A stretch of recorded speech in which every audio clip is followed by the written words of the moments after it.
बिहारमधील मतदार यादीमुळे उघड झालेल्या वोट चोरीच्या गंभीर प्रकरणाच्या विरोधात काँग्रेस पक्षाचे राष्ट्रीय अध्यक्ष आदरणीय मल्लिकार्जुनजी खरगे व लोकसभा विरोधी पक्षनेते आदरणीय राहुलजी गांधी यांच्या नेतृत्वात आज नवी दिल्ली येथे केंद्रीय निवडणूक आयोगावर मोर्चा काढण्यात आला।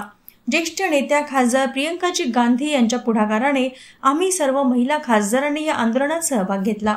मोदी सरकार आणि केंद्रीय निवडणूक आयोग मिळून संगनमताने लोकांच्या मतदानाचा हक्क हिरावून घेत आहेत।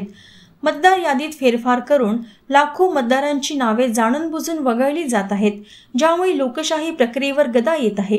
याबाबत आदरणीय राहुलजी गांधी यांनी पत्रकार परिषद घेऊन पुराव्यासह वोट चोरी उघड केली। संसदेच्या अधिवेशनात यावर सविस्तर चर्चा व्हावी यासाठी आम्ही वारंवार आंदोलने केली, परंतु मोदी सरकारने याची कोणतीही दखल न घेतल्याने केंद्रीय निवडणूक आयोगाच्या वोट चोरी विरोधात आम्ही एल्गार पुकारला।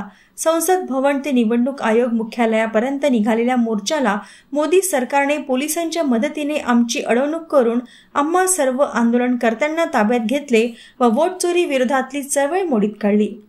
देशातील प्रत्येक राज्यात मतदार यादीत फेरफार करून लोकशाहीवर घाला घातला जात आहे। मोदी सरकारला जनतेचा आवाज दाबायचा आहे, पण आम्ही कोणत्याही परिस्थितीत मागे हटणार नाही। कोण लोकशाहीची व्यवस्थेची अशी थट्टा देशातील जनतेला मान्य होणार नाही आणि जनतेच्या मतदानाचा हक्क वाचवण्यासाठी हे आंदोलन पुढे अधिक तीव्र केले जाईल, असा स्पष्ट इशारा आम्ही यावेळी दिला।